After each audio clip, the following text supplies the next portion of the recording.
तर प्रिय विद्यार्थी मित्रांनो, लास्ट लेक्चरला आपण काय शिकलो होतो? आपण शिकलो होतो शिल्डिंग इफेक्ट. काय शिकलो होतो? Shielding effect.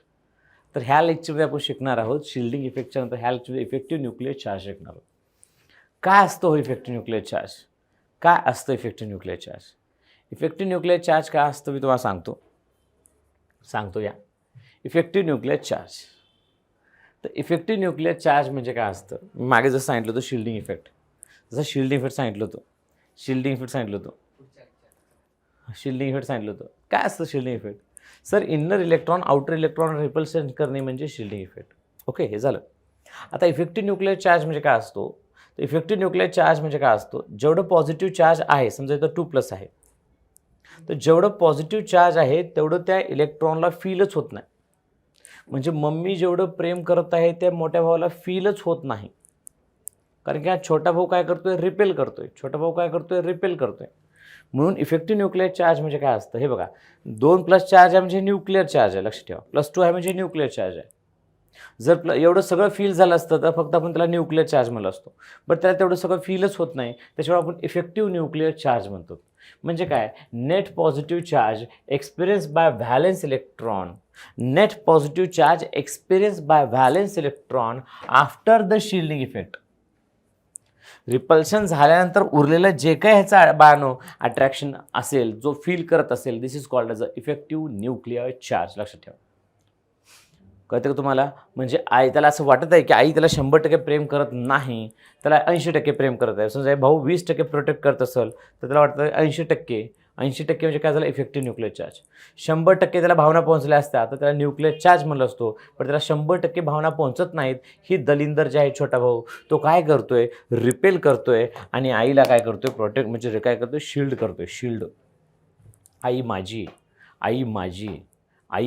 आहे असं म्हणतो तो. लवकर लिहून घ्या.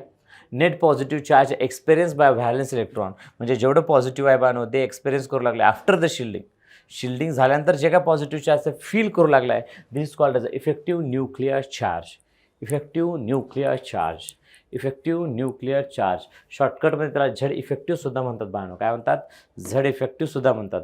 मोठ्या अक्षरात झेड लिहायचं आणि त्याच्या पायथ्याला इफ लिहायचं. इफ. कॅपिटल जी आणि पायथ्याला इफ लिहायचं. Z effective. लक्षात ठेवा. Inner electron. लक्षात ठेवा. आउटर इलेक्ट्रॉनचं रिपल्शन म्हणजे शिल्डिंग इफेक्ट आणि पॉझिटिव्ह न्यूक्लियस आणि व्हॅलेन्स इलेक्ट्रॉनचं attraction after the shielding is called as effective nuclear charge. ह्या 2 गोष्टी अतिशय व्यवस्थित येणं फार गरजेचं आहे. लक्षात ठेवा. आय होप तुम्हाला समजलं असेल सगळ्या. बघा इथं हे न्यूक्लियस ह्यासोबत अट्रॅक्शन दाखवतो. पण हा इनर इलेक्ट्रॉन आउटर इलेक्ट्रॉनसोबत काय दाखवतो? रिपल्शन दाखवतो. म्हणजे ह्याच डायग्राममध्ये तुम्ही शिल्डिंग बघू शकता. ह्याच डायग्राममध्ये तुम्ही इफेक्टिव्ह न्यूक्लिअर चार्जसुद्धा बघू शकता. की इथं रिपल्शन म्हणजे शिल्डिंग इफेक्ट, इथं attraction after the is called as effective nuclear charge. लिहून पण ठेवले मी. लिहून घ्या. हे बघा, अट्रॅक्शन जर जास्त झालं मानो कुणाकुणाचं अट्रॅक्शन पण लक्षात राहणं गरजेचं. बरं, कुणाकुणाचं अट्रॅक्शन सर, अट्रॅक्शन जर जास्त झालं, कुणाचं attraction of nucleus and valence electron. आणि रिपल्शन कुणाकुणाचं? Repulsion inner electron and valence इलेक्ट्रॉनचं. इनर इलेक्ट्रॉन अँड व्हॅलेन्स इलेक्ट्रॉनचं रिपल्शन आणि न्यूक्लियस आणि व्हॅलेन्स इलेक्ट्रॉनचं अट्रॅक्शनमध्ये जर अट्रॅक्शन जास्त होतं म्हणजेच इफेक्टिव्ह न्यूक्लिअर चार्ज जास्त होतो. इफेक्टिव्ह न्यूक्लिअर चार्ज जास्त होणे म्हणजे साईज काय होणे? कमी होणे. हे कसं सर? अरे, इफेक्टिव्ह न्यूक्लिअर चार्ज वाढणे म्हणजे अट्रॅक्शन वाढणे. न्यूक्लियसचा आणि व्हॅलेन्स इलेक्ट्रॉनचं अट्रॅक्शन वाढला तर तो जवळ येईल ना. व्हॅलेन्स इलेक्ट्रॉन जवळ येईल ना. जवळ आला म्हणजे डिस्टन्स काय होईल? कमी होईल. म्हणजे साईज काय होईल? कमी होईल. कळते का? हो सर, कळते सर. आणि त्याच ठिकाणी रिपल्शन जर वाढला तर साईज वाढते. हो ना. हे बघ, हे इनर इलेक्ट्रॉन त्याला रिपेल करतो आणि तो लांब जातो. लांब गेला तर काय झालं? साईज वाढली. रेडियस वाढला म्हणजे साईज वाढली. कुणाची? ॲटॉमिक साईज वाढली. म्हणजे साईजला इफेक्टिव्ह न्यूक्लिअर चार्ज हे इन्व्हर्सली प्रोपोर्शनल आहे आणि शिल्डिंग इफेक्ट हे काय असेल बाळांनो? ऑब्व्हियसली डायरेक्टली प्रोपोर्शनल असेल. काय असेल? डायरेक्टली प्रोपोर्शनल असेल. लवकर लिहून घ्या. तर अट्रॅक्शन जास्त तर साईज कमी, रिपल्शन जास्त तर साईज जास्त. अट्रॅक्शन जास्त तर साईज कमी. लवकर लिहून घ्या. अट्रॅक्शन जास्त तर साईज कमी आणि रिपल्शन जास्त तर साईज जास्त बाळांनो. आता प्रश्न हा येतो की सर अक्रॉस द पिरियड काय होतं आणि डाऊन अ ग्रुप काय होतं? अक्रॉस द पिरियड काय होतं आणि डाऊन अ ग्रुप काय होतं? ह्याचा विचार फार महत्त्वाचा आहे, अतिशय जास्त महत्त्वाचा आहे. कसं हो सर? अरे बघ ना, Z effective across the period increase होतो आणि डाऊन अ ग्रुप कॉन्स्टंट राहतो. असं कसं काय सर? त्याच्यामुळे आत्ता आपण जे बघितलं होतं सर शील्ड इफेक्ट, त्याच्यामध्ये अपोजिट होतं. तिकडे कॉन्स्टंट होतं, इथे इकडे इन्क्रीज होतं. आता तिकडे इन्क्रीज आहे, इथे कॉन्स्टंट आहे. असं कसं सर? ऐका. इकडे कसं आहे बाळांनो? कॉन्स्टंट आहे. का कॉन्स्टंट आहे? कारण की इथं व्हॅलेन्स इलेक्ट्रॉन सेम आहेत. काय सेम आहेत? व्हॅलेन्स इलेक्ट्रॉन सेम आहेत. काय आहेत? व्हॅलेन्स इलेक्ट्रॉन सेम आहेत. व्हॅलेन्स इलेक्ट्रॉन बदलतच नाहीत.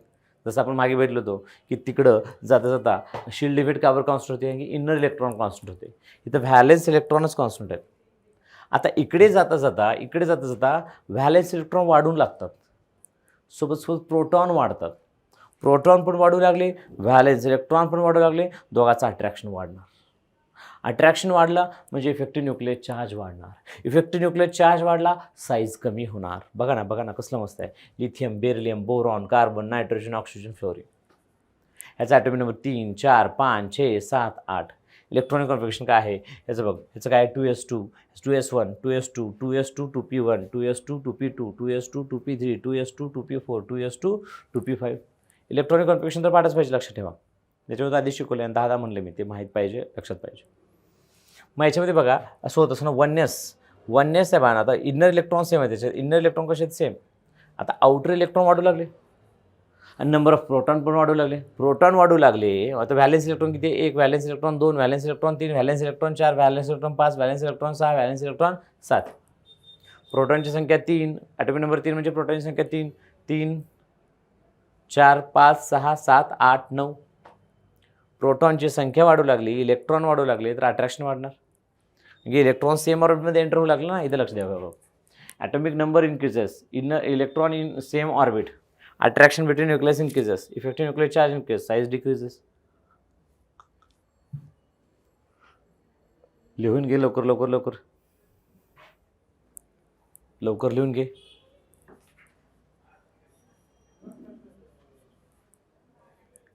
मस्त लिहून घे, जबरदस्त लिहून घे, कारण की हे अतिशय जास्त महत्त्वाचं आहे. लिहून घे लवकर. व्हिडिओला पॉज कर आणि लिहून घे. लिहून घे. लिहून घेतलं का? हो सर, लिहून घेतलं सर. या. तर प्रिय विद्यार्थी मित्रांनो, लिहून घेतला. आता झेड इफेक्टिव्ह म्हणजे काय असतं? तर झेड इफेक्टिव्ह म्हणजे काय असतं बाळांनो? झेड इफेक्टिव्ह म्हणजेच झेड मायनस सिग्मा. हे फॉर्म्युला एक्स्ट्रा आहे, लक्षात ठेवा. हे एक्स्ट्रा आहे, ह्याची काहीही गरज नाही. फक्त माहीत राहून सांगतो तुम्हाला, अजिबात काही गरज नाही त्याची. कुछ भी ज़रूरत नहीं है. मैं हम बोल रहे हैं इसकी कुछ भी ज़रूरत नहीं है. ये एक्स्ट्रा है, मगर आपको आना चाहिए. क्योंकि कोई बच्चा आपको क्वेश्चन पूछता है तो बोल देने का, अरे तुझको क्या मालूम है, तुझसे तो मुझको ज़्यादा मालूम है. हम पढ़े हैं IIB से, हमारे टीचर वहाँ बेहतरीन पढ़ाते हैं, NCERT पढ़ाते हैं, सब कुछ पढ़ाते हैं.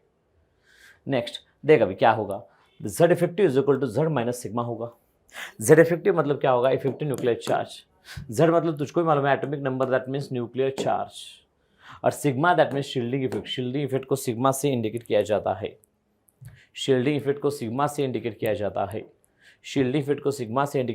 है. मतलब जिसका न्यूक्लियर चार्ज जितना होगा बच्चों, अगर शील्डिंग ही नहीं होगी, मैंने पहले ही बोला था, अगर शील्डिंग नहीं होगी तो जितना उसका न्यूक्लियर चार्ज उतना ही उसका इफेक्टिव न्यूक्लियर चार्ज होगा. समझ में आ रहा है? मतलब प्रोटॉन की संख्या वो फील नहीं कर पा रहा है क्योंकि शील्डिंग हो रही है. तो शील्डिंग इफेक्ट को हम क्या करेंगे? माइनस करेंगे. तो Z effective is equal to Z minus sigma. बोलो 2 बार. Z effective is equal to Z minus sigma. बोलो मेरे साथ बोलो मेरे बच्चों. Z effective is equal to Z minus sigma. इसको निकालने के लिए कुछ फार्मूला होते हैं. मुझे नहीं लगता इसकी कुछ भी ज़रूरत नहीं. मैं तो बोलता हूँ 1000% ज़रूरत नहीं. मगर भी आप लिखना चाहते हो तो लिख सकते हो कि इलेक्ट्रॉन अगर n ऑर्बिट में होगा तो उसको 0.35 से मल्टीप्लाई करते हैं. अगर n-1 से होगा तो उसको 0.85 से मल्टीप्लाई करते हैं. अगर n-2 या किसी और से इनर के होगा तो सबको n/1 मल्टीप्लाई करते हैं और सबको यहाँ रख के आप कैलकुलेशन कर सकते हो. बस इतनी सी सीधा है. सर ये कहाँ रखना है? वो यहाँ रखना है, वो वैल्यू.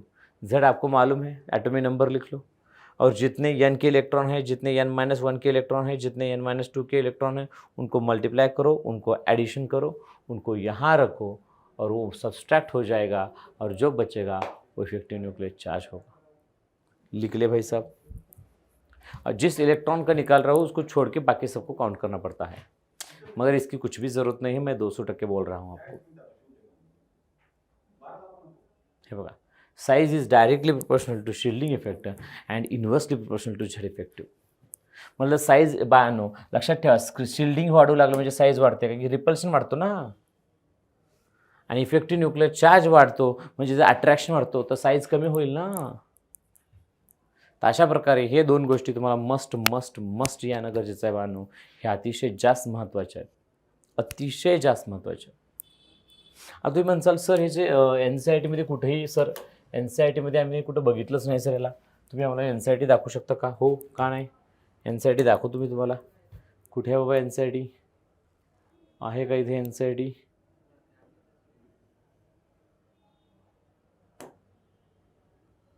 NCERT आहे का इथे NCERT? हे तर आपलेच बुकलेटचे क्वेश्चन्स दिसू लागलेत मला.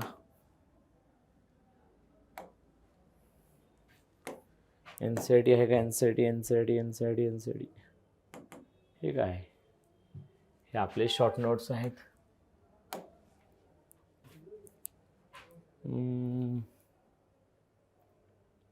ते NCERTचं पुस्तक दिसू लागले रे बानू.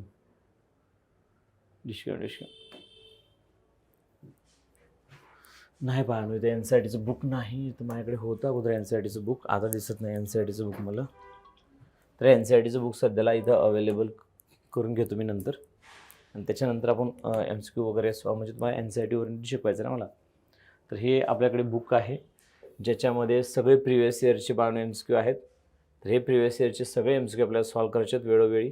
केमिकल बॉन्डिंगच्या अगोदर आहे पिरियॉडिसिटी, मागे 2020पर्यंतचेच क्वेश्चन याच्यामध्ये आहेत, 21पर्यंतचे. तर इथे 47 MCQ म्हणजे जवळपास 50 MCQ आजपर्यंत 50 MCQ विचारलेत. 50मध्ये मी तुम्हाला सांगतो हे सगळे ह्याचे प्रश्न विचारलेत. हे ॲटॉमिक नंबर 101 पासून 110 याचं मी तुम्हाला ट्रिक पण सांगितलं आहे. इलेक्ट्रॉनिक कॉम्बिनेशन ग्रुप कसं काढायचं, पिरियड कसं काढायचं, ग्रुप कसं काढायचं, पिरियड कसं काढायचं, ग्रुप कसं काढायचं, पिरियड कसं काढायचं, याचे जवळपास 5 MCQ आहेत. Not a joke. हे फार अतिशय जास्त महत्त्वाचं आहे, मला वाटतं ते तुम्हाला यायलाच पाहिजे.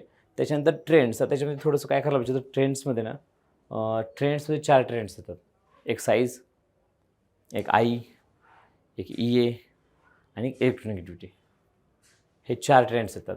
त्या 4ही ट्रेंड्सला मिक्स करून टाकलेत. तर त्या 4ही ट्रेंड्सला वेगवेगळं करायला पाहिजे होतं. साईजचे MCQ वेगळे, आईचे MCQ वेगळे, आणि मिक्स असतील तर सगळ्या शेवटीला मिक्स करून ठेवायला पाहिजे होते. हे मिक्स करून टाकलं सगळं. आणि शेवटीला केमिकल प्रॉपर्टीचे MCQ बांधून ते सुद्धा इथं सेपरेट हेडलाईन दूर नाहीत. पण ठीक आहे, आपण आपल्या बुकलेटमध्ये पण हे सगळे MCQ आहेत. असं म्हणता नाही तर सर आपल्या बुकलेटमध्ये हे MCQ आहेत का नाही, हे आपल्या बुकलेटमध्ये सुद्धा MCQ आहेत बाळांनो. त्याच्यामुळे तुम्ही काहीही टेन्शन घेऊ नका. ओके, आता आपण काय करूयात, NCERT डाउनलोड करायचा प्रयत्न करूयात. काय करूयात, NCERT डाउनलोड करूयात. फार सोपं असतं रे बाळांनो, अतिशय सोपं असतं तुम्हाला सांगतो. फक्त तुमची तीव्र इच्छा पाहिजे. आता बघा ना, मी तुम्हाला चॅप्टर शिकवतोय, मी तुम्हाला पूर्ण NCERT ओरिएंटेड चॅप्टर शिकवणार, लक्षात ठेवा बरोबर. मी तुम्हाला पूर्ण NCERT ओरिएंटेड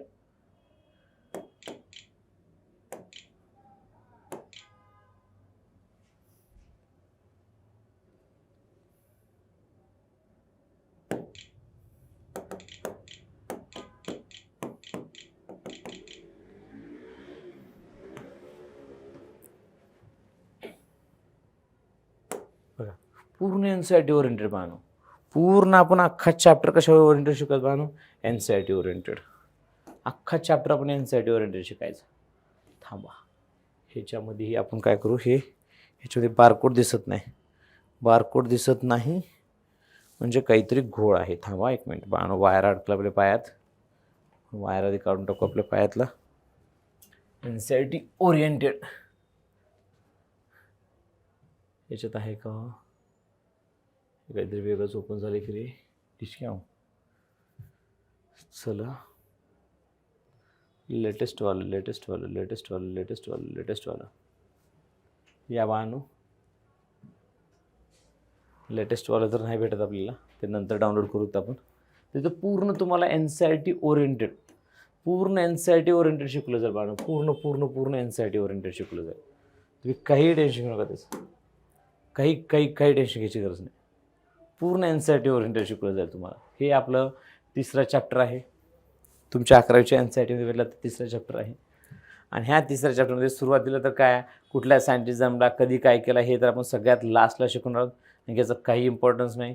तुम्ही 10वीतसुद्धा शिकलात हे, आणि आजपर्यंत त्याचा एकही प्रश्न पडला नाही. ह्याच्यावरून आपण करू शकतो, हां ह्याच्यावर बघा, ह्याच्यावरती प्रश्न पडलेत का, हो पडलेत सर, हे शिकवले आपण.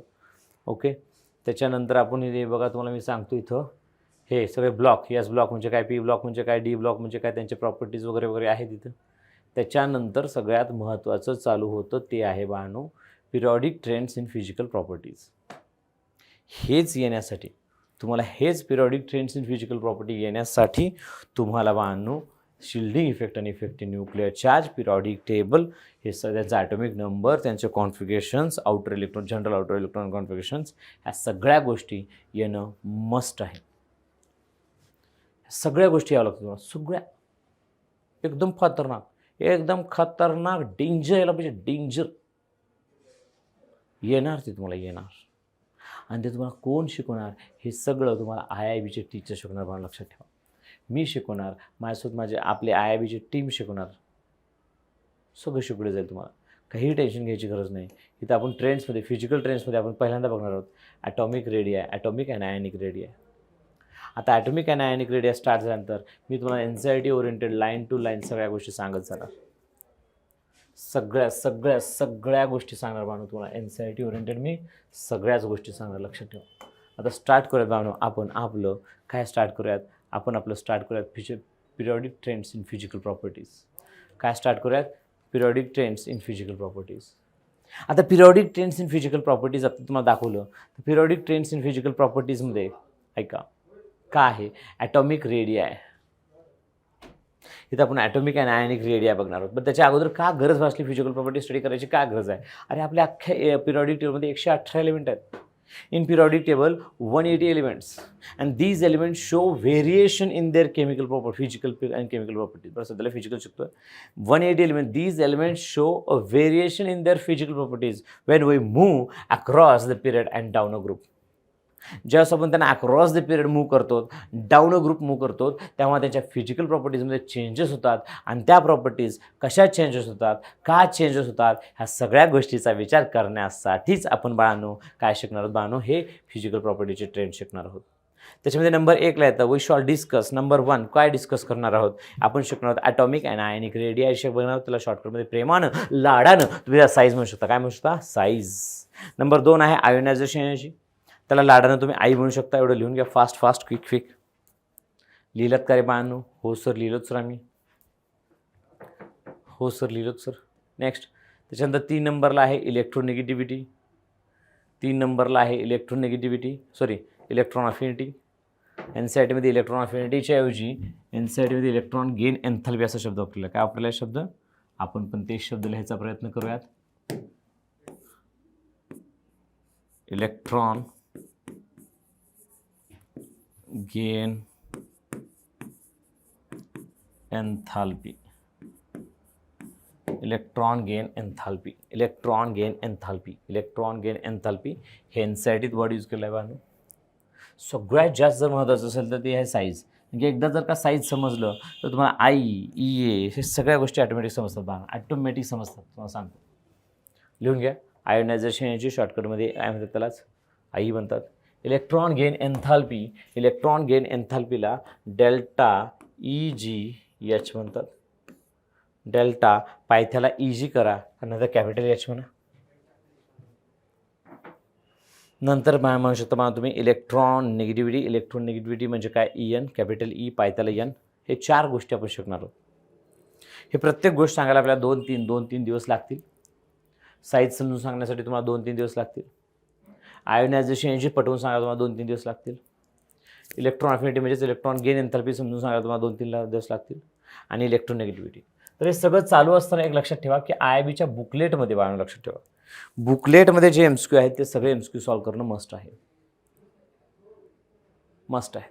आणि वेळोवेळी ते सगळे MCQ सॉल्व करायचे. तेव्हाच्या तेव्हा लक्षात ठेवा, हे पिरियॉडिक प्रॉपर्टी थोडं चॅप्टरमध्ये थोडे एक्सेप्शन आहेत. त्याच्यामुळं मी जेवढं काही शिकवलं ते त्या दिवशी त्याला 10 वेळेस वाचा, 15 वेळेस वाचा, 20 वेळेस वाचा आणि लिहून लिहून प्रॅक्टिस करा. लिहून प्रॅक्टिस करा. जेवढ्यांदा तुम्ही लिहून प्रॅक्टिस करताल तेवढा हा चॅप्टर तुमचा बेस्ट बनेल. आणि हा चॅप्टर बाळांनो पिरियॉडिक टेबल आणि केमिकल बॉन्डिंग हे अख्ख्या केमिस्ट्रीचे धडकन आहे. धडकन आहे, लक्षात ठेवा. हे 2 जर चॅप्टर तुम्हाला बेस्ट आले, तुम्ही कुठल्याही चॅप्टरमध्ये कन्सेप्ट छोटा मोठा ह्यांचा येणार म्हणजे येणार. हे भले इनऑर्गॅनिक केमिस्ट्री चॅप्टर आहेत बाळांनो, भले हे इनऑर्गॅनिक केमिस्ट्री चॅप्टर आहेत, बट हे केमिस्ट्रीचे चॅप्टर आहेत, लक्षात ठेवा. अख्ख्या केमिस्ट्री ह्यांच्यावर चालते, लक्षात ठेवा. अख्खी केमिस्ट्री अतिशय जास्त महत्त्वाचं आहे. इव्हन तुम्हाला ह्याचा यूज फिजिक्समध्ये सुद्धा होऊ शकतो, कुठं मध्ये येऊ शकतो. ह्याचा यूज तुम्हाला बायोलॉजीमध्ये सुद्धा येऊ शकतो, कुठं. एवढे खतरनाक चॅप्टर आहेत. ह्या चॅप्टरचं वेटेज बघू नका, याचं इम्पॉर्टन्स बघा. रिअल लाईफमध्ये सुद्धा याचं इम्पॉर्टन्स लय आहे बाळांनो, अतिशय जास्त आहे. खतरनाक चॅप्टर आहेत 2 chapter, periodic table, chemical bonding. त्याच्यामध्ये कन्सेप्ट समजून घ्या. हे एक्झामसाठी तर महत्त्वाचे आहेत, ओव्हरऑल सगळं महत्त्वाचं आहे. त्याच्यामुळे प्रत्येक चॅप्टर समजून घ्या, फील करून घ्या आणि त्याला वाचा, पाठच करून टाका. कधी झोपेतून कोणी विचारलं, हे घ्या सर आन्सर, दना घ्या, काय पाहिजे तुम्हाला. कोणी म्हणलं पिरियड टेबल परीक्षा आहे, कधी घ्या सर, आत्ताच्या आत्ता घ्या, 180 घेऊन दाखवतो चला. एवढं कॉन्फिडन्स पाहिजे तुमच्याकडे, एवढं जबरदस्त असं एकदम स्ट्रॅटजी एकदम खतरनाक अप्लाय करा. 10 वेळेस वाचा, 10 वेळेस लिहा, दररोज 10 वेळेस वाचा, 10 वेळेस लिहा. पहिल्या दिवसापासून रिव्हिजन करत चला, दररोज रिव्हिजन करा, दररोज मागचं रिव्हिजन करा. आज तर करा, मागचं रिव्हिजन करत चला, दररोज. काय अडचण असेल तर बिनधास्त पटपट MCQ सॉल्व करा. MCQ सॉल्व केल्यानंतर काय डाऊट असेल तर पटकन मला फोटो पाठवा, मी सगळं तुमचे उत्तर खान सॉल्व करून देतो. तुम्ही काय टेन्शन घ्यायची गरज नाही, मी आहे ना. Okay done. एवढं चला, एवढं झाल्यानंतर आपण पुढे जाऊयात. काय झालं रे, चला हे बघा, मी काय म्हणतो साईज काय महत्त्वाचं आहे. कारण की साईज एकदा आली की साईजचे inversely proportional to ionisation energy असतं. आता आयोनायझेशन एनर्जी काय असतं मी तुम्हाला ते नंतर सांगतो बरं. पण सध्याला size is inversely proportional to ionisation energy, size is inversely proportional to electron gain enthalpy, size is inversely proportional to electronegativity. म्हणजे सगळ्या गोष्टी साईजच्या काय बाळांनो, लक्षात ठेवा, साईजच्या कशात इन्व्हर्स आहे. त्याच्यामुळे तुम्हाला साईज येणं फार महत्त्वाचं आहे. आणि साईजला तुम्हाला माहिती आहे, शिल्डिंग इफेक्ट आणि इफेक्टिव्ह न्यूक्लियर चार्ज आलं की साईज समजतं, आणि साईज समजलं तर बाकी सगळं समजतं. किती सोपं आहे, किती महत्त्वाचं आहे, लक्षात ठेवा. त्याच्यामुळे साईज आता मी पुढे 2 दिवस शिकवेल किंवा 3 दिवस शिकवेल. साईज तुम्हाला यायलाच पाहिजे, जमायलाच पाहिजे, कोणत्या हालतीत जमायला पाहिजे. का जमणार नाही, जमायलाच पाहिजे. कळते का तुम्हाला? हो सर कळतं सर. या तर प्रिय विद्यार्थी मित्रांनो, साईज बघून घ्या एकदा. साईज एवढं लिहून घ्या, फास्ट लिहून घ्या. आपण नेक्स्ट लेक्चरमध्ये आपण काय बघणार आहोत, ॲटॉमिक साईज सुरू करणार आहोत. ॲटॉमिक अँड आयनिक रेडिया सुरू करणार आहोत. एकदम धडाकेबाज. हे तुम्हाला आत्ता सांगितलं इम्पॉर्टन्स. ज्या विद्यार्थ्याला हे आलं त्याला सगळंच आलं, नाद खुळा त्याचा. म्हणा माणसं काय म्हणणार, थिंक नीट, थिंक हॅवी.